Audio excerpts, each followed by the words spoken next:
গেল কোথায়? মায়ের ভয়ে জমিনটা পালাইতে পারে নাই, আসমান দিয়ে উড়ে যাইতে হয়েছে। মনে রাখবেন, আবার আমাদেরকে ভয় দেখায় চট করে নাকি আয়া পড়বো, অত নালে আদেশের না। মনে রাখবেন, দেখেন আপনার প্রাসাদগুলোর অবস্থা দেখেন, মাত্র আপনার 10 ইঞ্চি 20 ইঞ্চির ঢালাই যুবকরা যেভাবে উঠে ফেলছে। যদি আগের মতো ঘাটারামি করে যদি খালি বলতেন যাবো না, কাপড় নিয়ে যাইতে পারতেন না, কাপড় নিয়ে যাইতে পারতেন না। আর অহন তো জানলে কোন রকম বেঁচে গেছেন। অহন কইতেছে অনেকে 1700 হুজুরদের পিছনে দৌড়াইতেছে। মনে রাখেন, আমরা নিরাপত্তা চাইছিলাম, দেও নাই, খাবার চাইছিলাম, দেও নাই। অহন মাগনা যারা হইতো না। কথা কয় না, কথা কয় না। আবু সাইদ খুদরি বলেন আমাদেরকে বিনিময় দেওয়া হয়। কি বিনিময়? 30টা ছাগল লাগবো। গপ্প শোনাইতেছি না হাদিস? মনোযোগ আছে তো? হ্যাঁ, 30টা ছাগল লাগবে। অহন বেডি কয় গোত্রের প্রধান বাইসা যাবে, মাত্র 30টা ছাগল। রাজি হইলাম, চলেন। মুসলমান খুব গভীর মনোযোগ।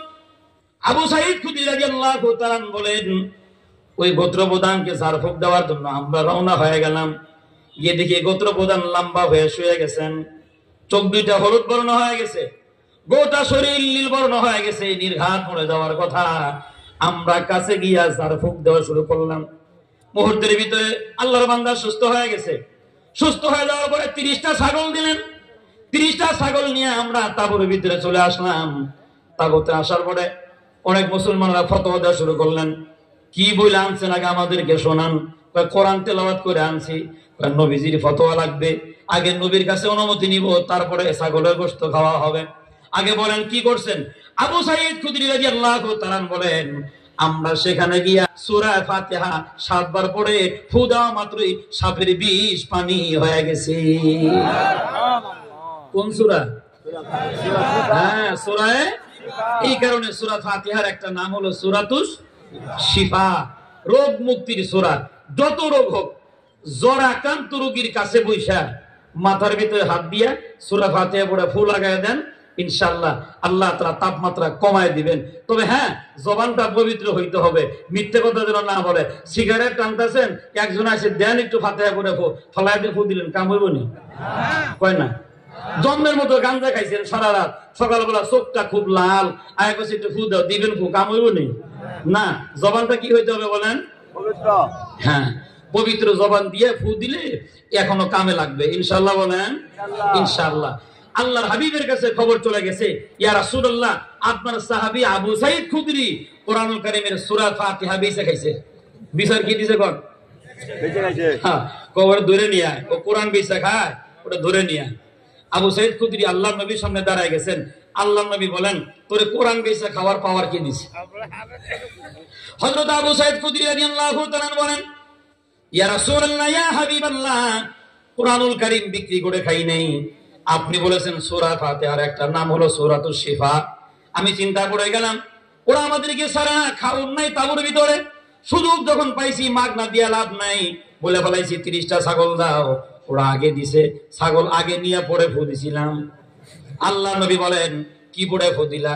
সূরা ফাতিহা পড়ে ফু দেওয়ার সাথে সাথে সাপের বিষ পানি হয়ে গেছে। আল্লাহ নবী বলেন নিঃসন্দেহে খাবারটা হালাল, তোমরা খাও, 3-এর 1 অংশ খাবার আমার জন্য রাইখা দাও। কোন সূরা পড়ে ফু দিল? সূরার নাম। আরো একটা হাদিস, আবু দাউদ শরীফের হাদিস, সূরার নাম সূরা শিফা। আল্লাহ নবীর হুজরাখানার ভিতরে একজন দাসী ছিলেন ইহুদি। ইহুদিরা চক্রান্ত করে নবীর ঘরে ঢুকায়া দিলেন। নবীর খেদমত করে বড় ভালো। বেশ কিছুদিন যাওয়ার পরে দাসী আল্লাহ নবীকে বলতেছেন ইয়া রাসূলুল্লাহ আপনি আমারে মহব্বত করেন, আমিও আপনারে মহব্বত করি। যদি মুসলমানদেরকে দিয়া ছাগল জবাই করে ছাগলের পায়া আপনার বড় পছন্দের খাবার, আপনি কি আমার বাড়িতে খাবেন? আল্লাহ নবী বলেন খাবার যদি মুসলমানে রান্না করে, বকরি যদি মুসলমানে জবাই করে, যাওয়াতে কোনো আপত্তি নাই, রান্না করো, আমি তোমার বাড়িতে আসতেছি। খাবার রান্না হয়ে গেল, আল্লাহ নবী গেলেন খানা খাইতে। ইহুদি মহিলা চিন্তা করলেন এ তো সুবর্ণ সুযোগ, মুসলমানদের সহ নবীরও মাইরা ফেলাই। খাবারের ভিতরে বিষ মিশায় দিলেন, ওই ক্যালসিয়াম হাড়ের ভিতরে এমন পাওয়ারে বিষ দিলেন, খাওয়ার পরে মুহূর্তের ভিতরে যেন মরে যায়। সুন্দর করে খাবার পরিবেশন করা হলো। আল্লাহ নবী বিশ্ব নবী সাহাবাদেরকে বললেন শোনো, প্রতিদিন যখন তোমরা খাবার খাও, খাবারের শুরুতে বিসমিল্লাহ বলে খাও। আজকে বিসমিল্লাহর পরে সূরা ফাতিহা তেলাওয়াত কইরা পড়ে খাও। সুবহানাল্লাহ কয় না? কোন সূরা পড়ে খাও? আল্লাহ নবী বলেন বিসমিল্লাহ পড়ো, সমস্যা নাই। তবে বিসমিল্লাহর পরে একটা সূরা লাগাও, সূরা ফাতিহার তেলাওয়াত করার পরে তোমরা খাও। সাহাবাজমান বলেন আমরা বিসমিল্লাহ বললাম, সূরা ফাতিহা তেলাওয়াত করার পরে মনের মতো খাবার খাইতেছি। আল্লাহ নবীও খাবার খাইলেন। ইহুদি মহিলা দূর থেকে হাসে, কিছুক্ষণ পরেই তো ওরা মরে যাবে। আল্লাহ নবী ডাক দিয়ে কয়, এ মহিলা শুনে রাখো, তোমার কাছে সর্বোচ্চ পাওয়ার আছে বিষ, আর আমাদের কাছে সর্বোচ্চ পাওয়ার আছে সূরা ফাতিহা। সাহাবাজমান বলেন আমরা কিছুই বুঝি নাই।